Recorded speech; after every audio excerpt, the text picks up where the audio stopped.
Hey guys, what's going on? It's Eli, back with another review video, and that's right. You read the title of what I'm reviewing, and seeing how, and actually, today marks the film's anniversary. That's right. The second installment of the, industry of, the Peanuts films, Snoopy Come Home. So, Peanuts' second feature film, Snoopy Come Home, from 1972. So the story, Charlie Brown's beloved dog, Snoopy, receives a letter from his original owner, Lila, who has been sick in the hospital with his bird friend Woodstock. Snoopy goes to visit Lila, making his way across the country despite seeing "No dogs allowed" signs everywhere. When Lila gets better, she asks Snoopy to live with her. After a farewell party, he sets out to live with Lila, leaving Charlie Brown depressed. So, after, of course, Peanuts' first feature film, A Boy Named Charlie Brown, and, entering into the 1970s decade, and it wouldn't be too long until Peanuts would have another movie, and of course, this time, their second movie would center around the fan favorite and one of the, if not one of the most popular cartoon dogs, Snoopy the Beagle. This movie, you know what, probably I'd say that this movie this Peanuts film would have to be one of my favorites. And I don't see why not. Why wouldn't it be anybody else's favorite Peanuts film? Well, I mean, I'm sure there are those that have their own favorite Peanuts film, and it wouldn't be, say, this, but, and if I recall, this was Woodstock's debut, I think, because, well, heck, even in the opening credits, it shows Woodstock, introducing Woodstock. I think with that and the Thanksgiving special were one of the first two things of Peanuts to, feature Woodstock.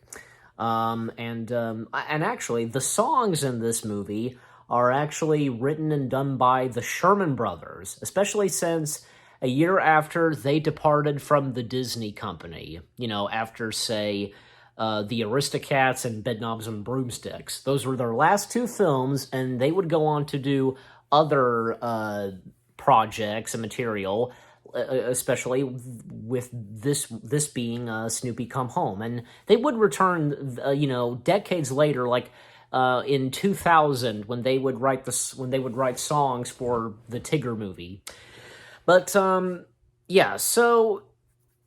this movie, I will say, because, the Peanuts film is funny, but also, hey, kind of emotional stuff to it, I should say. Especially seeing how Snoopy has to make the decision of living with Lila or staying with Charlie Brown, and he makes the decision to go live with Lila.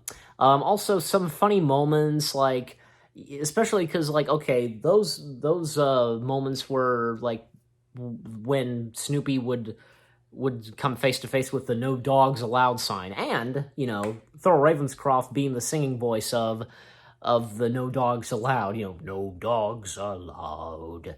From,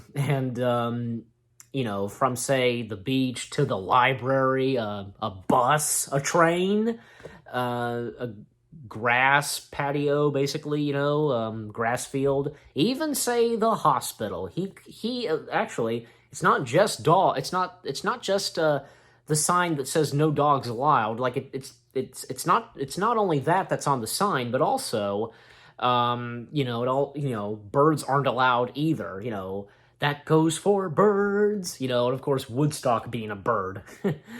I just like it even too, like, Woodstock's kind of offended, and, it's understanding, because, well, the hospital will be, like, keeping quiet and so on. But for Snoopy, he has to be in there to meet and, reunite with Lila. And the songs I can remember, like Lila's theme song, "Do You Remember Me?" That song, and, Snoopy and Woodstock's, like, buddy song, "Me and You, a two-man crew." That's a pretty good one, "We're the best of buddies, me and you." Some moments where, the children, Charlie Brown and the Peanuts gang, like, Charlie Brown and the others trying to figure out why Snoopy left, especially, like, because, Peppermint Patty felt that, how did she say it again?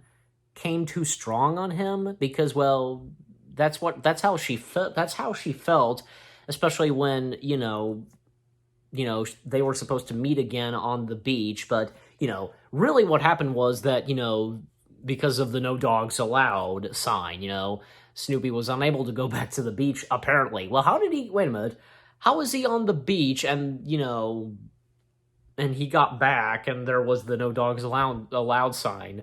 Was that something new? I don't know. But he was on the beach, when the movie started, but oh well.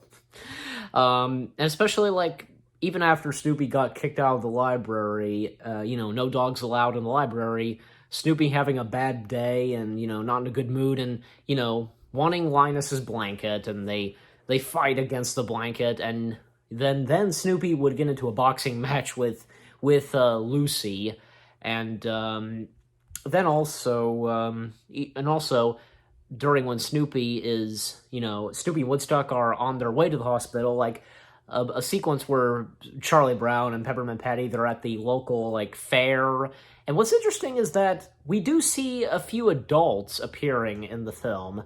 You know how, say, we never see the adults or the parents or the teachers. We only hear the trumpet, wah, wah, wah, wah. Well, aside from that, like, we get an appearance of a clown, and we see a shadow of an orchestra.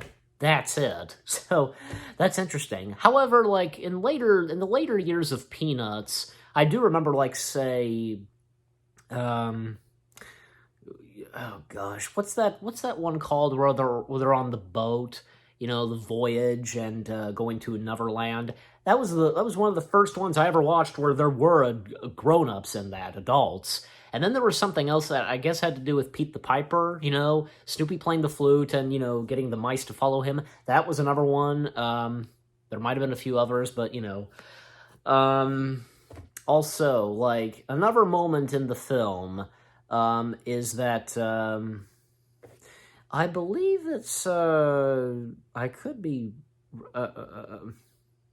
because there's this one girl who basically, like, kind of holds Snoopy hostage, basically. Ugh. And, oh gosh, what was the name of that?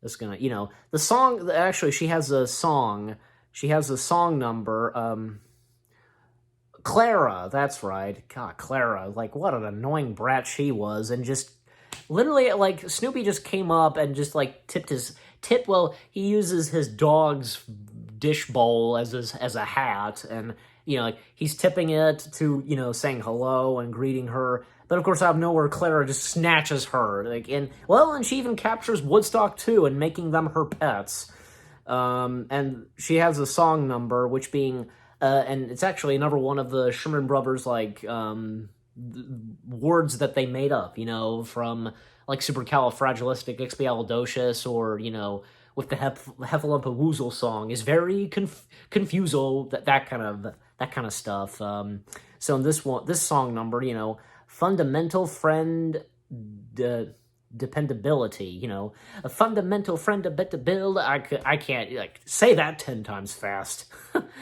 Even, like, say the voice of Clara and doing the song, like, well, she nailed it,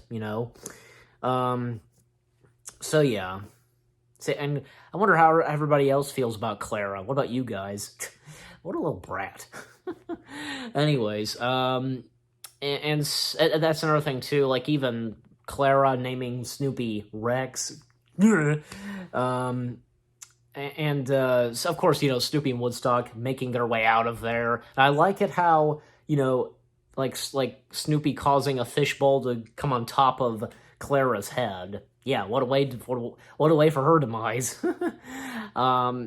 Especially, like, okay, that sequence where, okay, after Snoopy does come back, he's writing a message to Charlie Brown that he is departing, and the farewell party, for Snoopy, and everybody just in tears, even Snoopy, all of the presents that are given to him are all bones, and even Snoopy left some of his personal items to, like, say, Linus and Schroeder, and, Schroeder playing, like, the same piano music he played in It's the Great Pumpkin. Dun, dun, dun, dun, dun, dun, dun, dun, dun, that, and just all the kids crying, and those shots where, like, the kids, like, their heads would, yeah. And that song number that Charlie Brown has right as Snoopy leaves, that's when the scenery changes, yeah. Eventually, when Snoopy makes his way to where Lila and her family now live, what a great sign for Snoopy, and it's the one time where, Snoopy is happy to see this, the "No Dogs Allowed" sign, and even say Lila had another pet, and, which being a cat, and, Snoopy showing her the "No Dogs Allowed" sign, and now he's so happy, and he goes back home, and what a way to end the film, because, well, Woodstock whistling, because I think he almost senses the presence of Snoopy coming back, and, their song number playing, and, the Peanuts gang are happy to see him. But then, of course, when he starts writing to them, to Linus and Schroeder, he is expecting his items to be returned to him, and oh well, everything goes back to the way it is. Oh well, what a way for that being a happy ending and so on. Well, that's Peanuts for you, and Snoopy and Charlie Brown as well. But with all that being said, this Peanuts' second feature film, Snoopy Come Home, it's a great Peanuts film, and for it being its second theatrical film, definitely I'm giving this a 10 out of 10. And what about you guys? What do you think of Snoopy Come Home? What did you think of my review? Leave comments and give this review a like as always. So with that being said, thank you very much for watching. I hope you guys enjoyed my review of Snoopy Come Home. More reviews coming your way. They're gonna be awesome. Keep looking forward, and I'll see you guys in the next video/review. And, yep, happy anniversary to Snoopy Come Home. And stay tuned later tonight, where we're once again continuing on reviewing the Marvel films. And this time, one Marvel hero team comes back, 4 members. And it's the rise of a Silver Surfer.